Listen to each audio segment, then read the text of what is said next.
Olá, sou Almério França, geólogo aposentado da Petrobras e atualmente professor colaborador da Universidade Federal do Paraná. Gostaria de compartilhar com vocês um pouco do que eu aprendi sobre diagênese na indústria do petróleo. Diagênese é um assunto para pelo menos 2 semestres, com aulas teóricas e aulas práticas com lâminas. No entanto, dá para a gente aprender alguma coisa sobre conceitos básicos em uma aula virtual como essa que a gente vai ter. Vamos lá! Essa apresentação sobre diagênese, arenitos e folheiros deve durar cerca de 50 minutos. Nosso objetivo é apresentar conceitos básicos sobre diagênese e siliciclásticos, que envolvem arenitos e folheiros. Estas duas litologias estão sempre juntas, intercaladas ou com folheiros envolvendo delgados ou espessos corpos de arenitos, como a gente vê em afloramentos e testemunhos de poços. Diagênese se aprende sobretudo olhando lâminas. Nos dias atuais não podemos ir para a sala de microscopia. No entanto, podemos ter nos próximos minutos uma boa noção teórica e com algumas fotos de lâminas a gente pode aprender um pouco sobre diagênese, pelo menos espero. É importante, antes de começar a falar sobre diagênese, relembrar conceitos básicos tais como grãos, matriz e cimento. Grãos e matriz formam o arcabouço da rocha. E cimento é um dos componentes que contribui para transformar sedimentos soltos em rocha sedimentar, ou seja, areia em arenito. Os grãos são, na maioria, compostos por quartzo, feldspato e fragmentos de rochas, de tamanho areia fina para cima. Componentes de tamanho areia fina para baixo são considerados matriz. Nesta imagem, tirada de um livro da Schlumberger, podemos observar de uma maneira simples e didática o que são grãos, matriz e cimento. Os grãos aqui representados por esses minerais arredondados formam o arcabouço do arenito, juntamente com a matriz.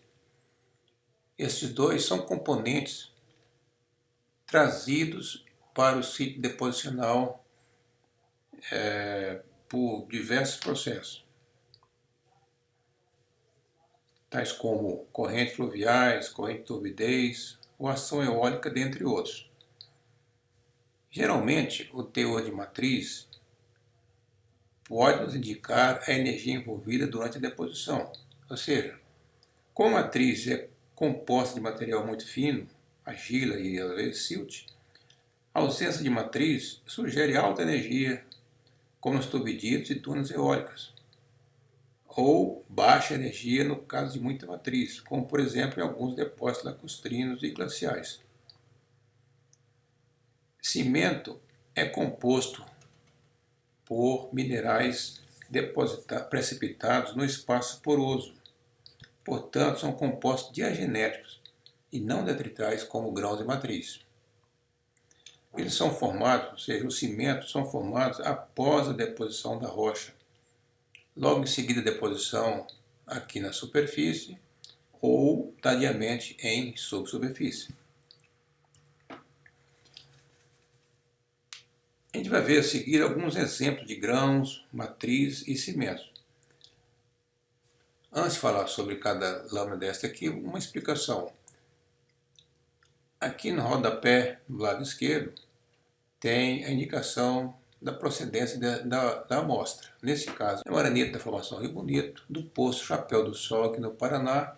E aqui do lado direito tem meu nome, que é a minha coleção, uma fotografia que eu tirei.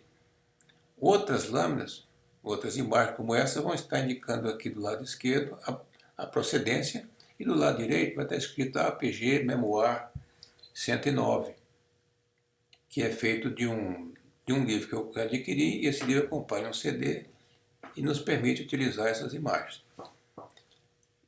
Esta imagem aqui é uma imagem muito bonita, é o arenito da formação Rio Bonito, mostrando que os grãos principais que estão são de quartzo, com exceção de alguns poucos feldspatos, como está por aqui todo corroído, um outro por aqui talvez. Então, grão de quartzo, o componente principal nesse arenito. Neste aqui, cuja procedência é o arenito entrada lá do Jurássico do Colorado, aqui do APG Memoir 109. Daqui para frente eu não vou mais mencionar isso aqui, vocês podem acompanhar, vendo aí na imagem de onde veio a amostra e qual é a fonte da fotografia. O que eu estou mostrando aqui é grãos de quartzo como componente da rocha, do arcabouço, mas também outros minerais. Provavelmente feldspato, aqui me parece mais um cimento, mas feldspato, por aqui também feldspato, esses minerais mais sujos não são quartzo. O feldspato tende a alterar, por isso tem esse aspecto sujo. Aqui nós temos um exemplo de um fragmento de rocha. Lembra que eu falei que os principais grãos são quartzo, feldspato e fragmentos de rocha de todo tipo. Aqui um fragmento de um folheiro. Nesse caso aqui, um fragmento de arenito dentro do arenito principal.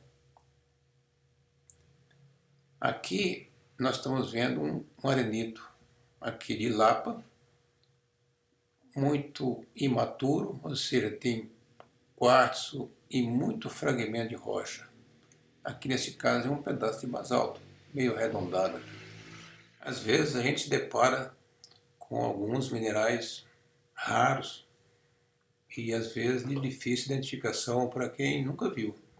Como exemplo, aqui nós temos aqui pellets de glauconita como grão no arcabouço da rocha. Glauconita é um mineral relativamente raro de ocorrer, requer alguns parâmetros específicos para sua formação, mas ele pode ser bastante comum, por exemplo, na bacia apalachiana, como essa amostra que veio lá de Illinois, do Cambriano, e tem bastante glauconita por lá.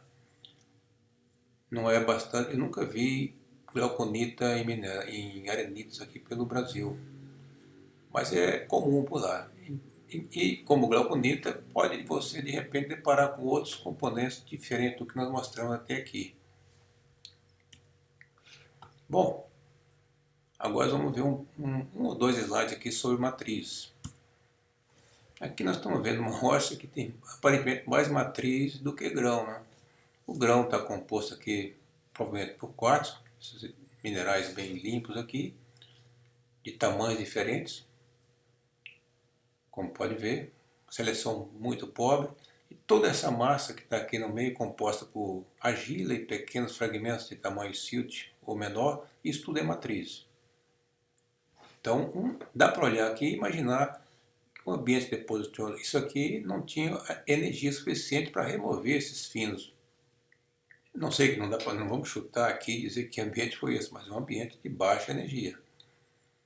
Nesse caso, nós estamos vendo aqui um arenito com matriz, mas também tem poro, ou seja, um ambiente deposicional onde foi capaz de retirar muitos finos do sistema e deixou um arenito melhor, vamos dizer assim, em termos de reservatório, do que o anterior, que não tinha condição nenhuma de reservatório. Então, o teor de matriz pode ser, como nós vimos anteriormente, às vezes mais matriz do que grão, há um pouco de matriz como esse aqui, ou zero de matriz como nós vemos nos primeiros arenitos lá do Chapéu do Sol da formação Rio Bonito. Cimento. Cimento é algo que a gente vai ver muito nessa apresentação e, por enquanto, vamos ter uma noção aqui como é que separa o cimento de matriz, né? Já que os dois ocorrem entre os grãos. Cimento, como você está vendo aqui, é essa massa que está aqui de calcita, que eu estou demarcando o contorno dela por aqui, e do lado de cá outro cristal de calcita, são dois cristais de calcita muito grande, envolvendo vários grãos. Nesse caso, a gente usa o termo poiquilotópico, ou seja, é um cristal único, muito grande, que envolveu vários grãos. Então isso aqui é um cimento, ou seja, um mineral, no caso aqui calcita, que foi formado depois da deposição do arenito, não é matriz.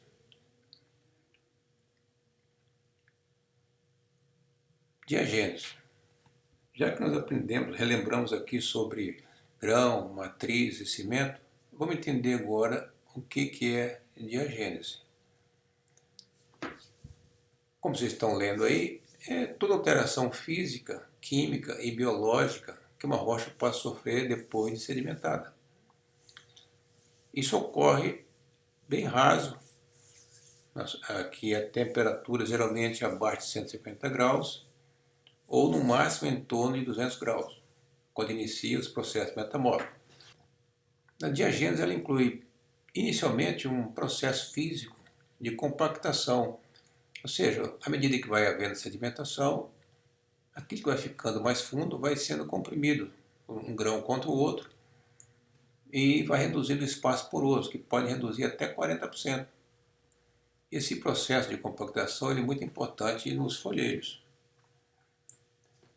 Um outro processo bastante comum em diagênese é um processo químico, que é de cimentação, que eu considero o processo mais importante na transformação de sedimentos em rochas sedimentares. A diagênese química envolve a precipitação de minerais carreados em solução para o espaço poroso entre os grãos individuais. E esta solução, normalmente, é a solução, é uma água de formação expulsa dos folheiros intercalados. Então, é a mistura da água dos folheiros que sai de lá com vários elementos químicos, mais a água da formação entre os poros do arenito, é que vai gerar os minerais que formam cimento. E a mineralogia é muito simples, é calcita, sílica e óxido de ferro. Tem outros minerais como cimento? Tem, mas esses aqui são os mais comuns.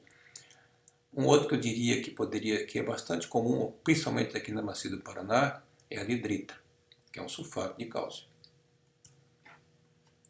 Essa imagem é uma imagem bem simples e compara a compactação com cimentação.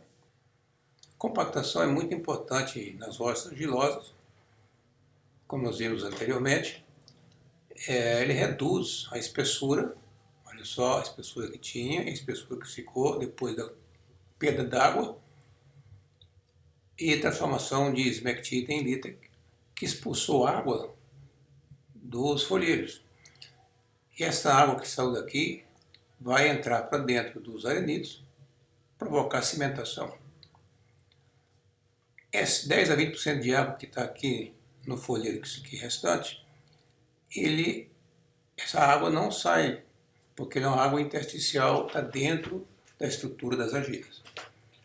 Compactação e cimentação convergem para transformar sedimento em rocha sedimentar.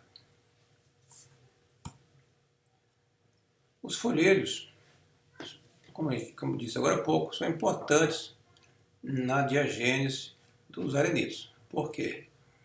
Se olhar essa figura, você percebe que aqui tem os folheiros e camadas de arenitos intercaladas, tem uma falha. Você vê que dentro do arenito tem essa seta indicando o movimento de fluidos, que é muito rápido, porque tem porosidade maior do que, impermeabilidade maior do que nos folheiros. E também passagem de água dos folheiros para dentro dos arenitos. Então aqui dentro acontece vários processos de cimentação influenciados pela água que sai daqui do folheiro. Uma outra coisa que pode acontecer é zona de pressão normalmente alta, ou subpressurizada. Por que isso acontece? Quando você tem folheiros como esse aqui, lenços de folheiro que não são contínuos e nem tem saída, como nesse caso aqui de cima, a água que entra aqui dentro não tem para onde ir. Então vai entrando água e vai criar uma pressão anualmente alta. É bastante comum isso aqui na foz do Amazonas, onde tem espessura muito grande de folheiro e pouco arenito. Então, tanto o folheiro lá dentro, que não tem para onde escapar a água, quanto os arenitos estão sobrepressurizados. Essas três figuras aqui ilustram o processo de transformação de esmectita em lita. Se você olhar nesse quadro aqui à esquerda em cima, nós temos aqui a temperatura aumentando nessa direção, que pode ser com a profundidade ou então com aumento de fluxo térmico sem envolver aumento de profundidade. Aqui do lado direito você vê que a esmectita vai transformando em lita à medida que a profundidade aumenta. O mesmo acontece com os folheiros geradores. A temperatura aumenta, você vai alterando a matéria orgânica até entrar na janela de óleo, primeiro na janela de gás, depois entra na janela de óleo, como está vendo aqui, e depois na janela de gás. Então esses dois processos, elitização e geração de óleo, são mais ou menos paralelos.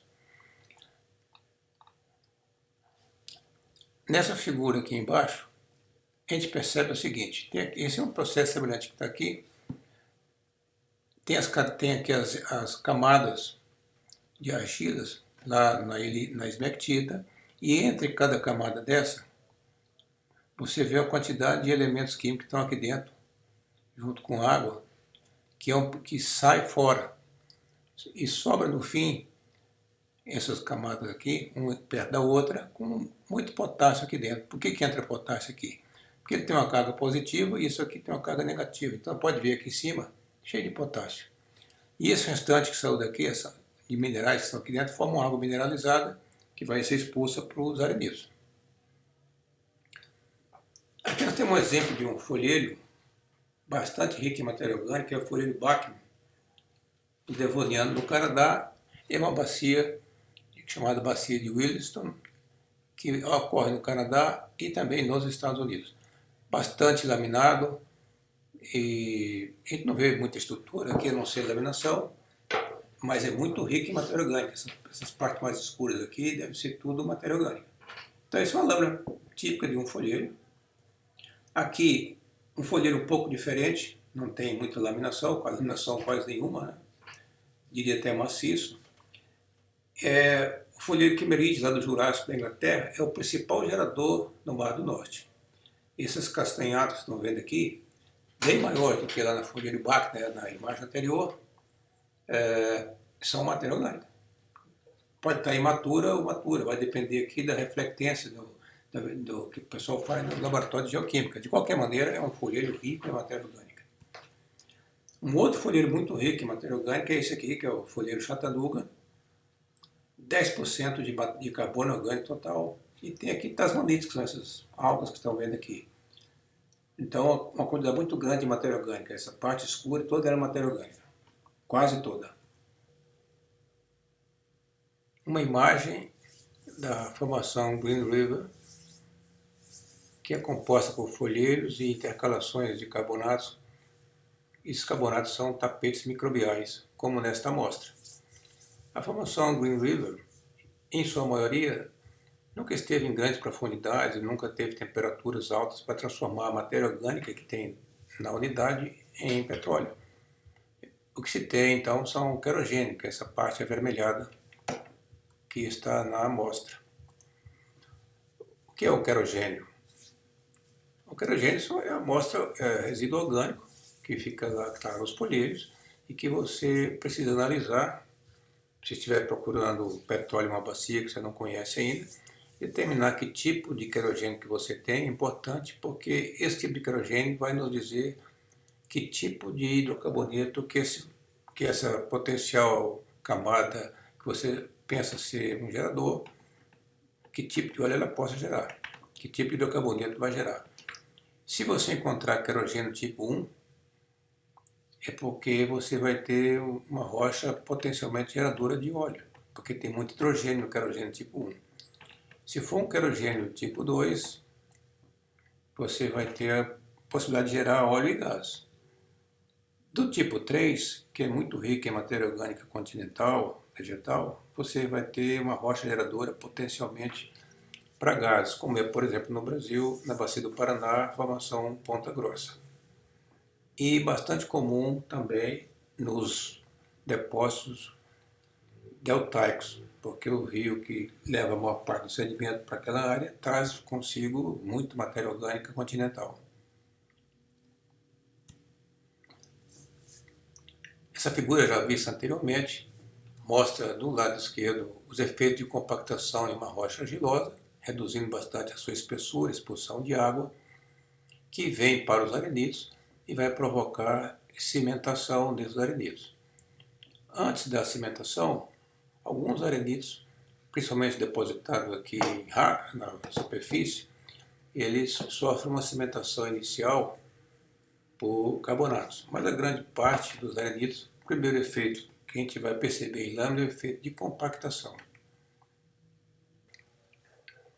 Como é que a gente percebe em lâmina um efeito de compactação? É muito simples.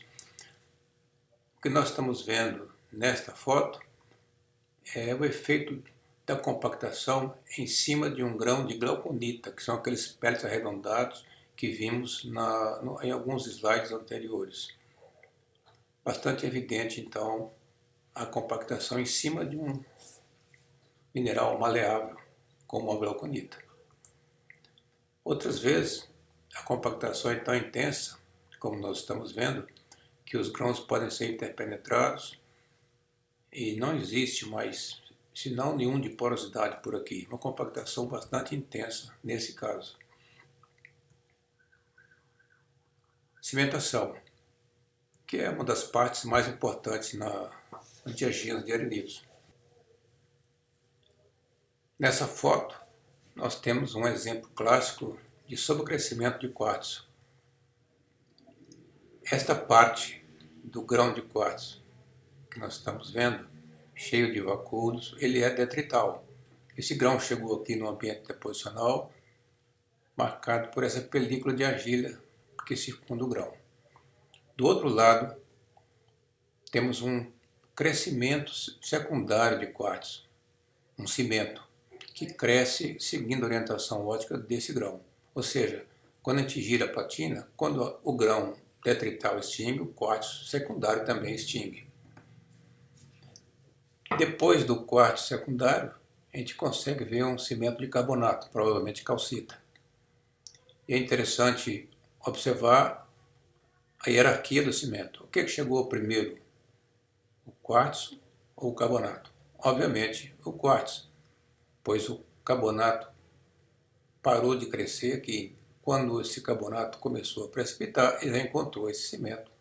E é importante, no estudo de agênese, você fazer essa hierarquia quando tem mais de um cimento na amostra. A cimentação de quartzo pode ser muito intensa, como neste exemplo do arenito Vila Velha. Pode-se ver uma série de grãos detritais, marcados aqui por esta película, e o sobrecrescimento de quartzo limpo em volta dos grãos. Nesse caso, uma cimentação de quartzo, normalmente ele é irreversível. A sílica é bastante estável, e depois que o arenito chega a esse estágio de cimentação por quartzo, dificilmente você volta a ter aqui um reservatório. Quando se vê sobrecrescimento de quartzo no microscópio eletrônico, é bastante interessante. O que a gente vê nesta imagem é provavelmente ilita envolvendo um grão detrital que está aí por baixo e o crescimento novo do quartzo que segue a orientação ótica do grão detrital que está aí no fundo.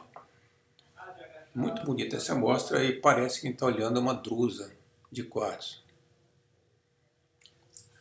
Este é um exemplo interessante que poucas pessoas dão conta. Do lado esquerdo e do lado direito, a mesma amostra, pode-se ver que é um grão de plagioclásio, está aqui as clivagens, de qual cruzado percebe bem isso, e a seta vermelha indica a parte detrital do feldespato, que chegou num ambiente todo alterado, brota o transporte, e o crescimento secundário de feldespato, que segue também a orientação ótica do grão que está aqui dentro. Outro cimento de carbonato com a mesma hierarquia do grão que nós vimos de quartzo. Grão detrital de feldespato, cimento de feldespato, depois cimento de carbonato. Muito comum nos arenitos é observar a cimentação de carbonato, provavelmente calcita nesse caso, que está cimentando grãos de quartzo e glauconita. Este é um exemplo interessante do grupo Itararé. Nós estamos vendo uma parte de grão detrital e aqui um cimento de carbonato, calcita. O relevo é marcado aqui bem forte, pode-se ver o contato entre o grão e o carbonato. Quando se cruza o níquel, aparece um outro mineral aqui que aparentemente estava confundindo com quartzo. Esse mineral com essa birefringência alta, que está aqui, é anidrita.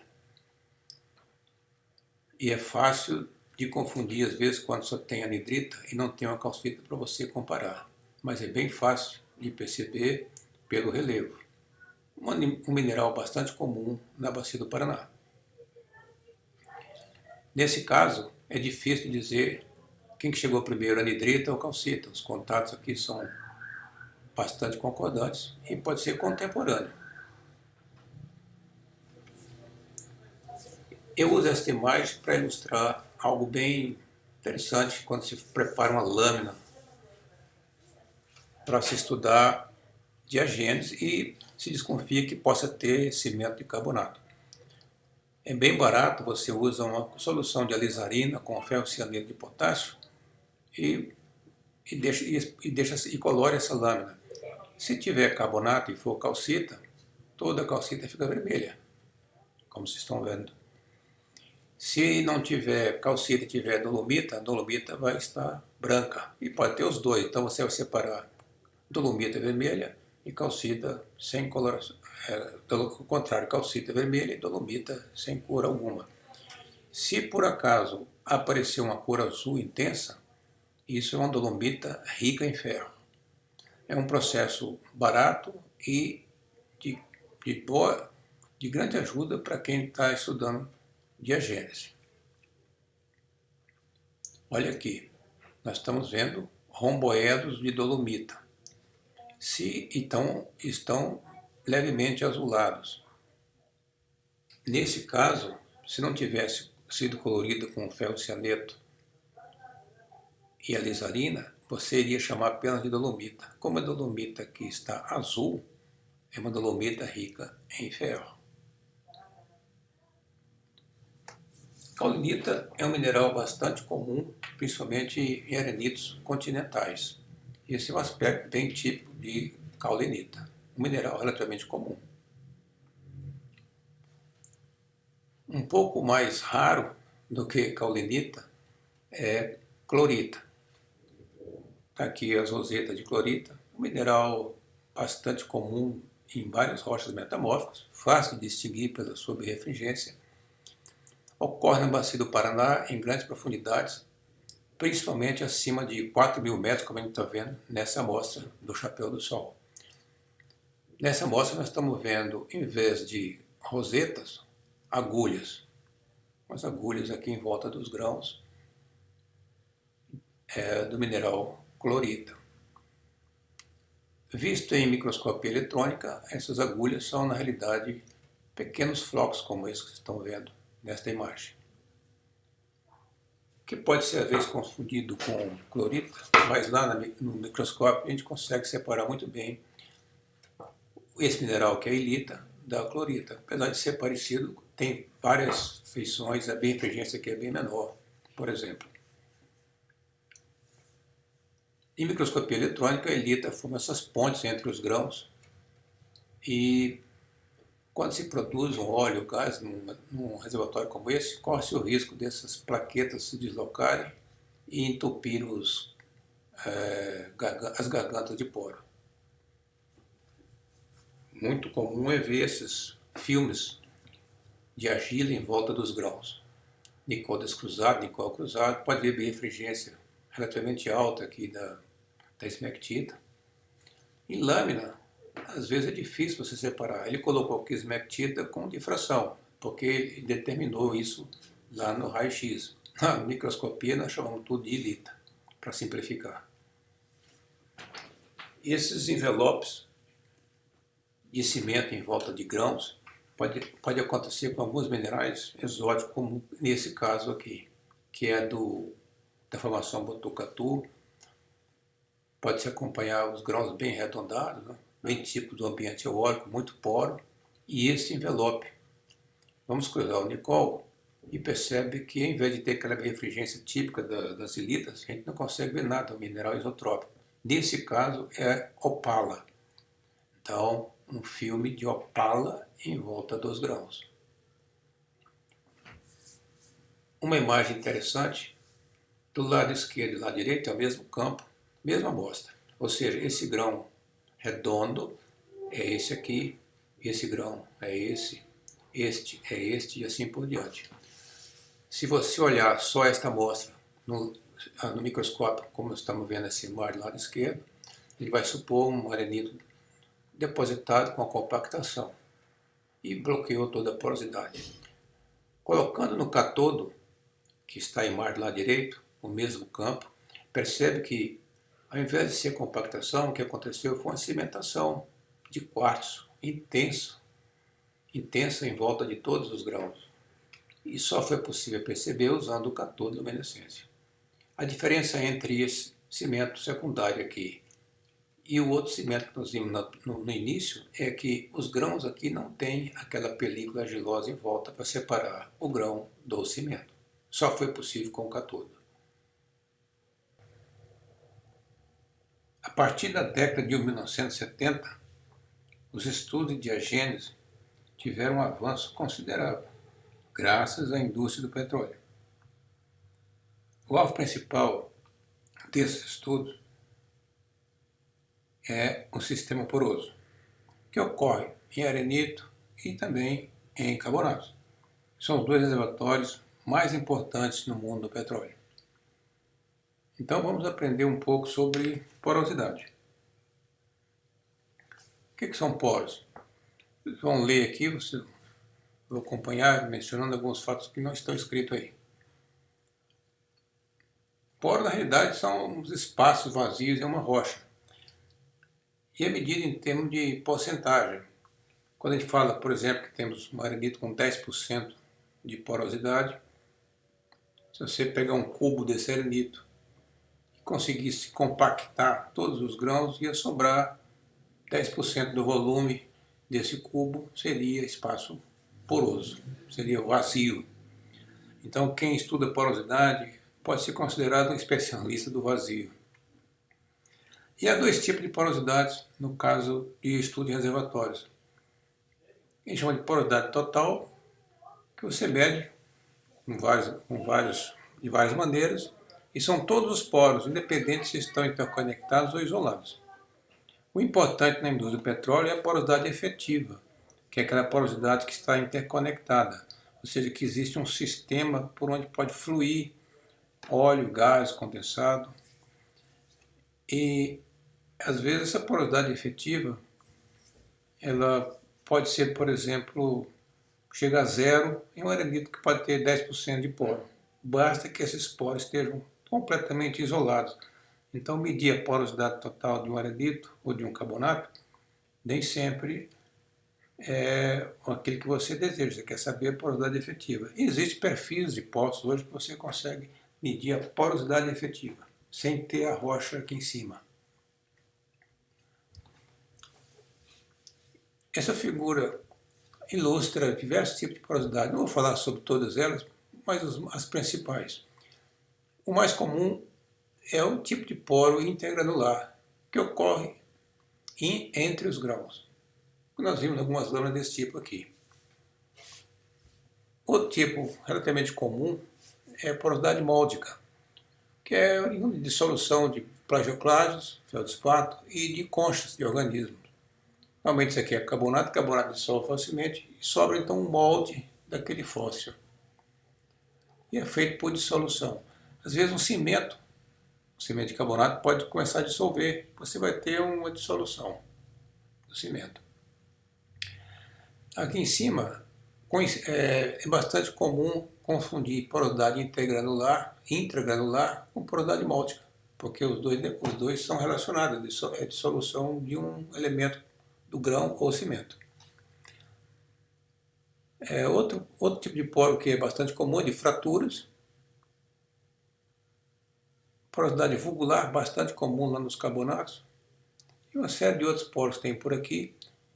Inclusive tem um poro bastante interessante que é a porosidade por encolhimento. Você tem, por exemplo, um grão de glauconita, que é bastante comum acontecer porosidade por encolhimento em glauconita. É um mineral argiloso, com muita água. Quando ele perde essa água no processo de diagênese, ele encolhe.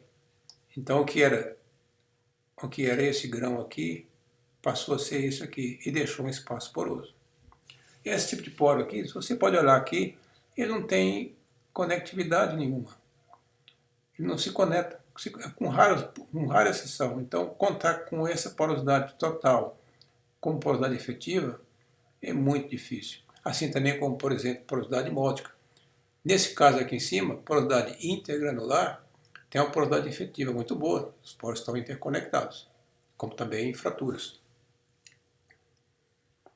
Aqui uma ilustração, não vou demorar muito aqui, para ilustrar que no mundo de hoje, lá atrás, 1970, tinha 3 tipos de poros. Megaporo, mesoporo, microporo, com as dimensões que estão vendo aqui. Hoje, nós temos macroporo até picoporo. Eu nem sei dizer a você o que é um picoporo. Mas eu só posso dizer a você o seguinte, que a depender do tamanho do poro, você só pode contar como reservatório se você tiver gás, que vai fluir facilmente por poros muito pequenos, ou um óleo muito leve, alto grau API, 40 graus API ou até condensado. Porque se for um óleo de uma gravidade menor, você vai ter dificuldade, inclusive, do óleo entrar aí dentro. A molécula do óleo vai ser maior do que a garganta do poro. Então, a gente atua com um certo range de tamanho de poros que a gente vê na lâmina. Não vou falar sobre todos os detalhes dessa figura, mas principalmente sobre 2 tipos de poros primários e secundários, que nós vamos ver mais adiante. Poro primário pode ser pré-deposicional ou deposicional. E é intrigante como é que pode ter uma porosidade primária pré-deposicional. Isso porque um arenito é composto de grãos, e esses grãos são feitos de quartzo, feldespato e fragmento de rocha. Fragmento de rocha pode ser qualquer tipo de rocha. Você pode chegar aqui com um pedaço de arenito poroso e depositar dentro do arenito que você está estudando e já ver com a porosidade antes de chegar aqui. Ou, se você imagina um arenito de praia, onde tem fragmentos orgânicos de corais, por exemplo, que já tem uma porosidade intersticial, uma porosidade grande dentro dele, é uma porosidade pré-deposicional. A porosidade deposicional é aquela porosidade que depende da energia do ambiente, como nós vimos anteriormente. O arenito, por exemplo, é óleo pode ser altamente poroso porque não tem quase agida no sistema. Então, é uma porosidade deposicional. Um arenito com muita matriz vai ter pouca porosidade. Então, isso aqui já é relacionado com o processo sedimentar. Secundário envolve processos de dissolução de grãos, que nós vamos ver mais adiante. Essa imagem já nós vimos anteriormente, onde a gente estava falando sobre os tipos de grão, né? Aqui nós estamos vendo os grãos de quartzo e uma alta porosidade intergranular, ou seja, entre os grãos. Uma porosidade que, nesse caso aqui, foi formada por uma dissolução de um cimento que existia por aí, uma coisa que a gente vai ver mais adiante. Mas eu estou ilustrando aqui como esse é um tipo de porosidade intergranular, uma porosidade total, digamos, de 20%, uma porosidade efetiva bem próxima desse valor, porque você tem quase os poros todos interconectados em terceira dimensão. Aqui uma porosidade intrapartícula, apesar de ter uma porosidade inter também, que está aqui entre esse grão tem esse poro, mas dentro desse grão, que é um grão de feldespato, tem porosidade, criada provavelmente aqui nesse local por dissolução, como pode ter vindo o grão detrital com essa porosidade aqui, por alteração no processo de transporte do grão. Então isso aqui, se isso for o caso, seria então a porosidade primária pré-deposicional. De qualquer maneira, uma porosidade intrapartícula, como tem outros por aqui. Aqui que nós estamos vendo é uma concha de gastrópio totalmente dissolvida. Tá vendo? Tem uns ostracoides por aqui, é um arenito rico em conchas. E tem esses pequenininhos aqui, são ostracoides. Essa é uma concha grande de um gastrópode. Quando ele morreu, dentro dele, com um espaço muito grande, encheu de material de matriz, o que seja lá que for, que está aí dentro. Então, isso aqui é uma porosidade móldica. Pode ver também que dificilmente você tem porosidade móldica sendo efetiva como na produção de petróleo. Pode acontecer? Pode, mas é raro. Uma porosidade de fratura, a rocha fraturou e permaneceu aberta. Isso pode ser que aconteça de você encontrar várias fraturas cimentadas. Ela foi aberta por um tempo pode ter passado óleo por ela, pode ter havido migração, depois foi cimentada. Isso é uma história que você tem que olhar observando as lâminas. Porosidade de fratura são porosidades efetivas. Se você tiver um sistema de fraturas intenso, você vai ter um arenito com muito bom reservatório. Um exemplo interessante de porosidade de fratura é o aquífero do Botucatu. Quando se procura água no Botucatu, que está abaixo do basalto, o contato do basalto com o Botucatu, o basalto normalmente está fraturado e você produz um volume muito grande de água só de entrar nessa base do basalto, nas fraturas, sem necessidade de entrar no arenito em si. Então, fraturas são importantes na produção de fluido, água ou óleo. Aquilo que eu falei da porosidade por encolhimento. Nós temos aqui, então, um arenito praticamente composto por glauconita. Todo esse espaço azul de pó que você está vendo aqui, ele formou pelo encolhimento do grão de glauconita, que é um mineral argiloso, que no processo de agenda ele tem uma dissecação, a perda d'água, e ele encolhe e fica esse poro. Tem esse desenho. Isso é um pó de fratura? Não, não existe sistema de fratura desse jeito. Né? Isso aqui é um sistema de encolhimento. Porosidade secundária. O que é porosidade secundária? Porosidade secundária, esse gráfico aqui ilustra mais ou menos isso. Se comparar a primária com a secundária. Porosidade primária, você tem um arenito depositado inicialmente com 40% de porosidade.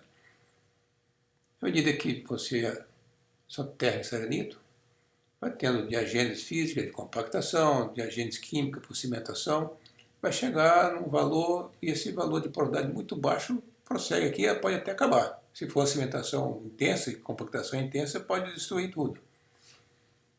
Porosidade secundária. Você vem com zero, aí no início não tem porosidade primária, né? Mas se você tiver porosidade secundária desenvolvendo, vai aparecer uma certa profundidade. Ou seja, você tem a porosidade pequena e aqui ele aumentou. Então, aquele que vem uma porosidade sendo reduzida com a profundidade, de repente você chega num determinado ponto e tem uma barriga aqui de poro e volta aquele gráfico original. O que acontece aqui nesse intervalo? Nesse intervalo acontece dissolução de alguns componentes da rocha. Nós vamos analisar.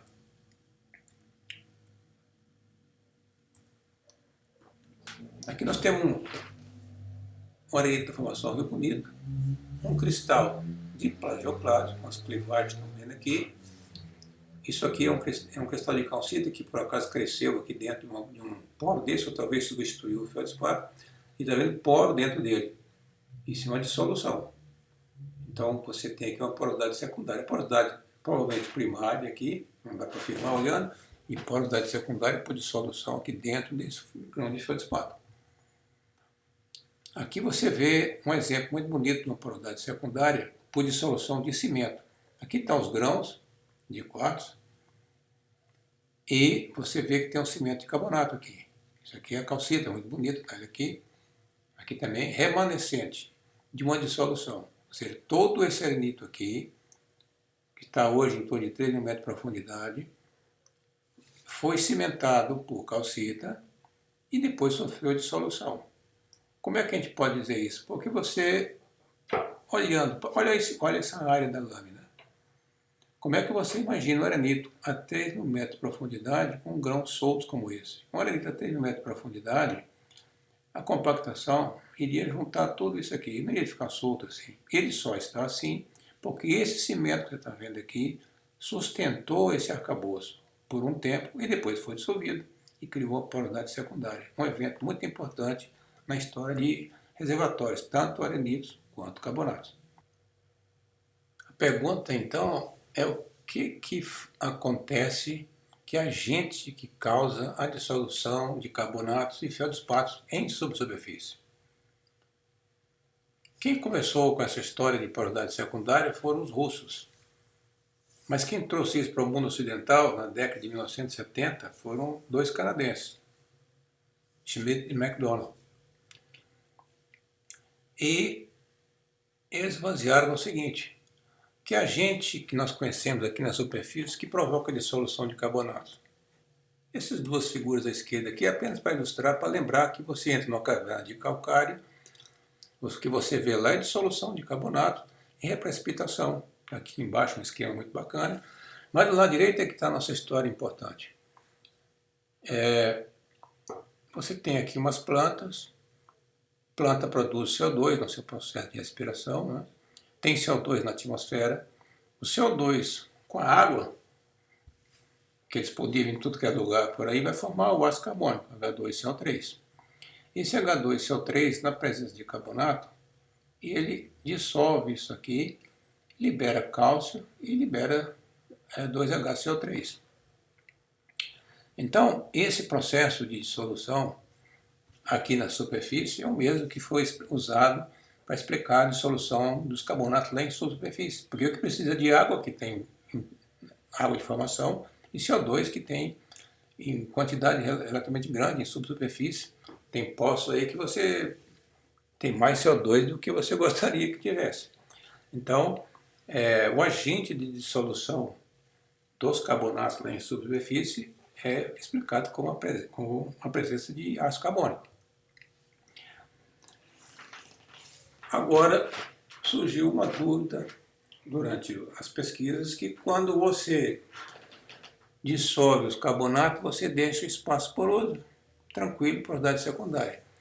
Na grande maioria das vezes, quando eles observaram dissolução de feldspato, ao invés de ficar poro, ficava caudinita no lugar do poro, como está vendo aqui. Então passou pelo sistema ácido carbônico, dissolveu os carbonatos, dissolveu os feldspatos. Cálcio foi embora, mas o alumínio do feldspato não consegue ser mobilizado pelo ácido carbônico e ele forma caulinita. Então, no lugar de um grão de feldspato, ficou um grão de caulinita, ficou argila. Então, não criou porosidade secundária. Isso aí é comum, isso existe. Então, o que foi que aconteceu?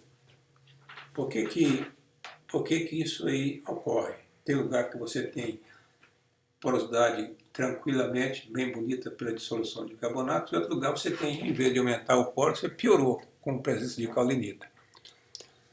Lá no Wyoming, o Surden, aqui, ele é orientador, um geólogo, mas estava orientando também alguns estudantes de agronomia que estavam estudando o solo, o que acontece com o solo. Aí, um estudante dele, um grupo de estudantes, percebeu que muitos carbonatos, muitos solos ricos em feldspatos, estava completamente lixiviado. O feldspato tinha dissolvido e foi embora.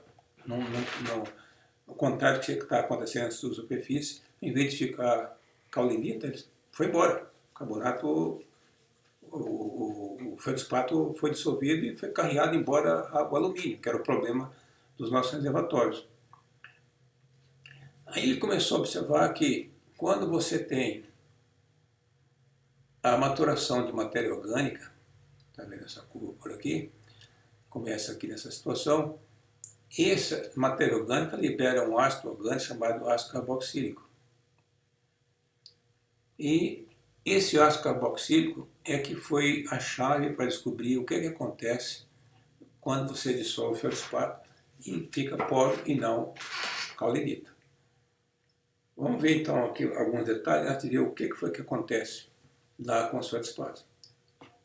Não vou entrar muito em detalhe, mas está aqui o ácido carboxílico, que ele é um componente orgânico, tudo que é matéria orgânica, porém tem ácido carboxílico.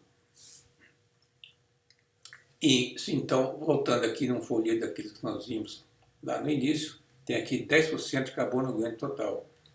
Então, aqui dentro você tem potencialmente uma quantidade muito grande de ácido carboxílico. Basta que esse folheto aqui entre naquela zona de maturação e comece a liberar esse ácido. Então, o que acontece? Quando você tem uma dissolução feita por CO2 e ácido carbônico, você limpa todos os carbonatos, menos os feldspatos. Quando você passa com ácido orgânico, carboxílico, por feldspato, como foi observado pelos agrônomos lá na superfície, você faz uma complexação do alumínio, como está vendo aqui, e o alumínio é levado embora com essa complexação que está aqui. Então, o ácido carboxílico é capaz de dissolver os feldspatos, atacar os feldspatos, dissolver e remover o alumínio do sistema. Então nós temos dois agentes que provocam porosidade secundária. Ácido carbônico, que limpa o reservatório, vamos chamar assim, se puder falar, de carbonatos, e ácido carboxílico que são liberados no início da geração de petróleo, que é importante. A primeira coisa que sai da matéria orgânica é o ácido carboxílico, então ele vai abrir caminho para o óleo migrar, porque ele vai criar porosidade secundária. É algo interessante, né? Então, nós temos aqui nessa figura maneiras, ou métodos, ou critérios para você reconhecer uma porosidade secundária. Nós vimos agora há pouco uma imagem onde tinha um pouco de cimento e poro. Então isso aqui é uma dissolução parcial desse cimento. Um exemplo muito bonito que nós vimos lá do chapéu do sol. Moldes também é uma dissolução. Ou seja, você passou por aqui, isso aqui é quartzo, o ácido carbônico e o ácido carboxílico não faz nada com quartzo, mas pode dissolver carbonato. Então você tem uma concha de carbonato, dissolveu, foi embora. O feldspato estava aqui, dissolveu e foi embora. Quando você vê essa heterogeneidade aqui de empacotamento, ou seja, você tem aqui grãos muito em contato um com o outro, de repente poros vazios por aqui, isso é dissolução, porque você não tem uma compactação diferencial. Ou seja, eu vou compactar aqui, nesse canto, e aqui não vou compactar. Isso não existe. Então tinha algo aqui que foi dissolvido. São critérios, quando você olha uma lâmina, para você desconfiar que teve dissolução. Uma muito comum é poros enlarguecidos, ou oversized, como diz em inglês, e os grãos ficam flutuando. Isso aqui é um poro maior do que o grão. Não existe na natureza, a não ser por dissolução, um arenito lá soterrado, que tem um poro maior do que os próprios grãos. O empacotamento destrói tudo isso, né? Poros alongados, como esse, por onde o fluido percolou, né? Isso aqui é bastante comum de se observar. São grãos corroídos. O que acontece? Calcita é agressivo ao quartzo em determinadas condições de pH. Então ele começa a corroer o grão de quartzo. E quando a calcita vai embora, como tinha um cimento de carbonato aqui, sulfato também faz isso, anidrito também faz a mesma coisa. Então se você tem um grão desse tipo aqui, é porque aqui nesse poro tinha algo que agrediu esses grãos. Uma evidência muito forte de porosidade secundária. O feldspato que nós vimos agora há pouco, essa estrutura aqui de pente, né? Porque aqui você tem, né, nos cristais de feldspato, você tem a geminação, composição mais rica em cálcio, mais rica em sódio, mais rica em cálcio. Aquele que é mais favorável à dissolução, aquela geminação mais favorável vai dissolver, e a outra fica. Faz esse aspecto. Grãos fraturados, você pode também ser um exemplo de porosidade secundária, né? Quebrou todo o grão, criou uma porosidade depois da deposição.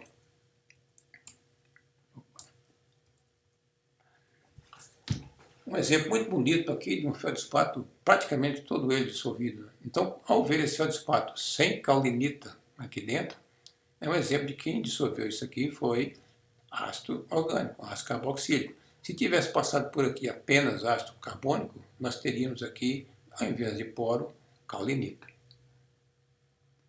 Olha só como é uma imagem de um feldspato desse em microscopia eletrônica. Impressionante, não é? Aqui um outro exemplo, um plagioclásio, né? Você pode observar que aquela geminação mais favorável à dissolução vai toda embora, e outra menos favorável fica intacta aí, ou parcialmente dissolvida. Né? É aquela estrutura de pente lá. Né? O que é isso aqui? O que nós estamos vendo aqui, olha só o tamanho desse poro e o tamanho dos grãos. Isso é um poro enlarguecido.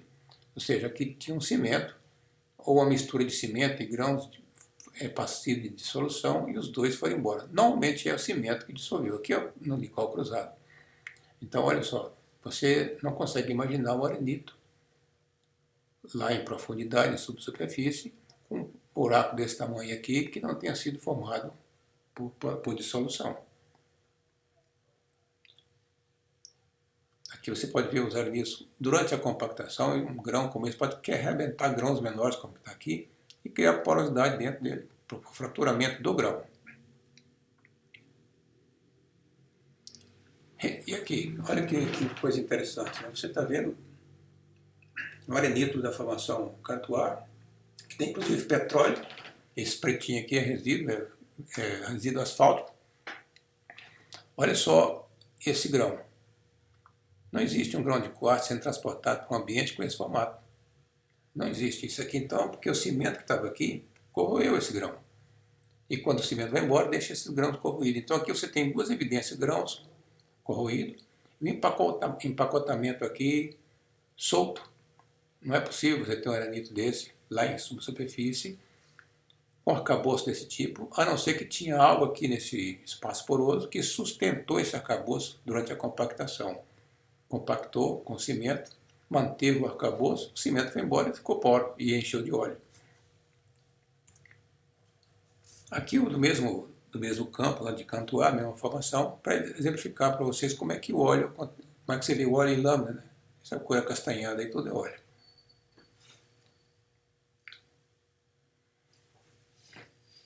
Esse slide eu quero ilustrar o que pode acontecer com esses arenitos desse tipo aqui. Esses dois aqui bem porosos, esse aqui é cheio de matriz. Nesse aqui da esquerda, se tiver só compactação e cimentação, possivelmente você vai encontrar um arenito hoje sem condição de reservatório, por cimento, como está aqui, e também por compactação. Se esse cimento for um cimento rico em quartzo, você dá adeus para o reservatório, que você não vai conseguir encontrar um bom reservatório nessa área. Aqui, um arenito que não tinha poro algum, vai continuar ruim do mesmo jeito. Então, nasceu ruim, vai continuar sendo ruim. Vamos analisar aqui agora o que pode acontecer com esse arenito, que se tiver uma cimentação precoce, ele vai cimentar e vai... Então, esse arenito do jeito que está aqui cimentado, ele pode ir a muitos metros de profundidade, compactação, que esse arcabouço vai ser mantido. Agora, se passar por aqui ácido orgânico ou um ácido carboxílico, dissolver todo esse carbonato, você vai voltar com isso aqui, porosidade secundária. Então, você pode ter um arenito poroso na superfície, perde a porosidade com a subsuperfície, numa determinada profundidade, volta a ser poroso, porosidade secundária. Uma história bastante comum em vários arenitos por aí. Então esse é um resumo interessante, onde você espera que um reservatório que se um dia você for trabalhar com isso, que tenha uma história parecida com esse do meio. Onde você pode ter uma cimentação precoce para sustentar o seu arcabouço e depois contar com a dissolução e encher de petróleo, como lá no Cantuária.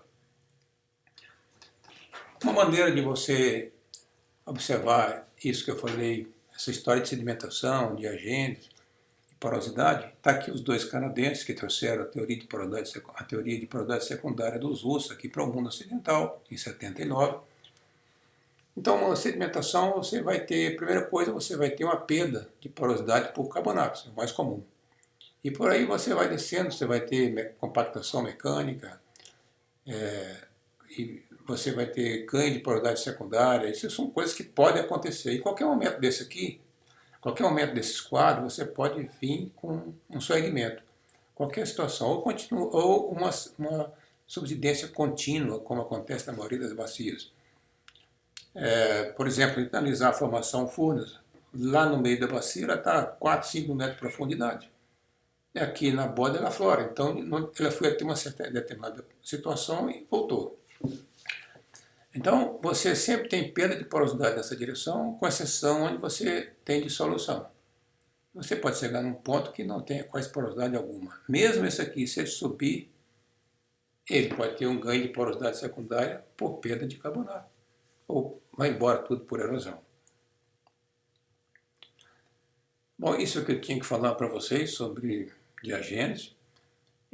Espero que tenha aprendido um pouco sobre diagênese do sílice clássico. Tem muito mais coisa para a gente ver. Isso aqui é apenas uma aula teórica. O ideal é, quando tiver a oportunidade, olhar microscópios. Muita lâmina para você ter noção, fixar na sua cabeça esses processos que nós vimos agora há pouco. Esses dois livros eu tenho, se alguém quiser se interessar por diagênese. Aqui nesse livro, aqui, Aspecto de Diagênese, de 1979, é aqui que está, são vários artigos, é aqui que está o artigo original do Smith McDonald falando sobre porosidade secundária. O primeiro artigo publicado no Ocidente, com bastante ilustração, mostrando critérios para reconhecimento de porosidade secundária. É um livro utilizado até hoje em qualquer lugar que você vai. Pode ver que ele foi editado por Peter Scholl. Peter Scholl depois, agora mais recentemente, está ele aqui, ó, Peter Scholl, publicou esse aqui, que nada mais é do que um guia colorido sobre porosidade, petrografia dos arenidos, folheiros, siltídeos, né? E ele tem um desse aqui de carbonatos e de arenidos, e tem outro de carbonatos. Então esse aqui é um guia de onde eu tirei muitas fotografias que nós usamos aqui nessa palestra. 4 artigos importantes. Se você quiser avançar em estudo de diagênese, você tem que ler pelo menos esse que está em branco. Esse é um artigo importantíssimo, publicado aí em 2005. Muito bom. Ele compara, então, diagênese de arenito e carbonatos no reservatório de petróleo. É excelente esse artigo. Tem artigos mais recentes.